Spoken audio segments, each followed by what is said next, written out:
अपनी गली मोहल्ले और जो भी आपकी सराउंडिंग है उसमें जो सो कॉल्ड टॉपर्स हैं उनको गेम से एलिमिनेट कर दीजिए प्लीज। एग्जाम्पल सुनने का वक्त नहीं है अब। तो कोई अगर तुमसे बोले कि तुझसे ना हो पाएगा, एकदम एटीट्यूड में रहकर जवाब ऐसे दिया करो कि मैं तो कर दूंगा, तू सह नहीं पाएगा।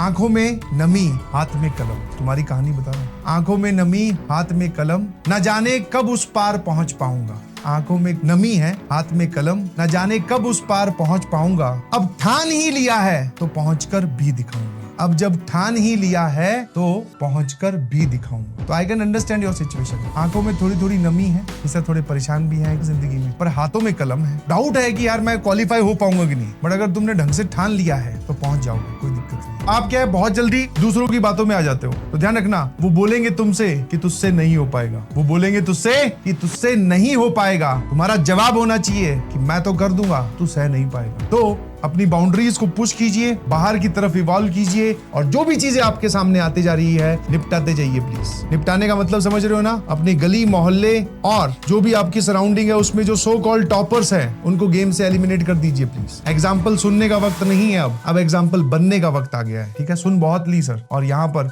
1-1.5 महीने से भी सुन रहे हैं, और अगर अब कुछ नहीं किया तो कुछ बदलेगा नहीं। जानते हो ना वो डायलॉग कि अगर कुछ बदलना चाहते हो तो कुछ करना पड़ेगा अलग, अगर कुछ अलग बदलना चाहते हो तो कोई अगर तुमसे बोले कि तुझसे ना हो पाएगा, एकदम एटीट्यूड में रहकर जवाब ऐसे दिया करो कि मैं तो कर दूंगा, तू सह नहीं पाएगा, और फिर उसको करके दिखा दो। सिर्फ बोलना नहीं, एक्ट भी करना है उसमें। टाइम निकालिए अलग अलग जगह से। I understand and I know कि तुम्हारे पास टाइम की कमी है, तुम स्कूल भी जाते हो, फिर सर यहाँ की क्लासेस, स्कूल की क्लासेस, थक जाता हूँ सर, थक जाती हूँ, क्या करूँ सर बताइए। मैंने कहा कुछ नहीं, यही प्रोसेस है, और ये जो ग्रिलिंग प्रोसेस है ये आपको, जब इस प्रोसेस से उस तरफ निकलोगे तो एक चमकदार शानदार इंसान बन के निकलोगे। समझ में आया? आपकी उम्र अभी अच्छी है, नए नए हो तुम अभी भी थोड़ा थोड़ा तो बाहर आ गए हो। Now we are entering into a different zone and different criteria, and this is something different. I believe and I hope आप सभी लोग बहुत अच्छे से मेहनत कर रहे हैं। छोटी छोटी बातों को लेकर परेशान नहीं होना है। जिस टाइप के क्वेश्चन नहीं सॉल्व हो रहे, आप उस टाइप के क्वेश्चन नोट्स में एक बार जाके दोबारा प्रैक्टिस कीजिए, और ऐसा मत सोचिए कि आपसे एक बार चैप्टर खत्म हो गया तो अब सारे सवाल सॉल्व होने वाले। इसको कभी अपने ईगो पे मत लेके जाओ, बिकॉज ईगो पे लेके जाओगे कभी सीख नहीं पाओगे। ऑलवेज रिमेंबर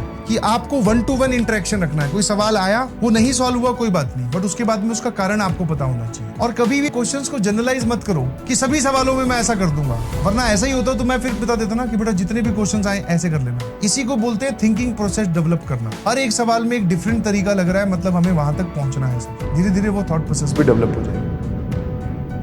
ऐसा नहीं है आपको कुछ नहीं आता, 10-15% कुछ तो आता है, फॉर्मूले कुछ तो याद है। आप अगर 60-70% अगर अपना कराते हैं, मैं लिटरली बता रहा हूँ बहुत अच्छी रैंक आ जाती है।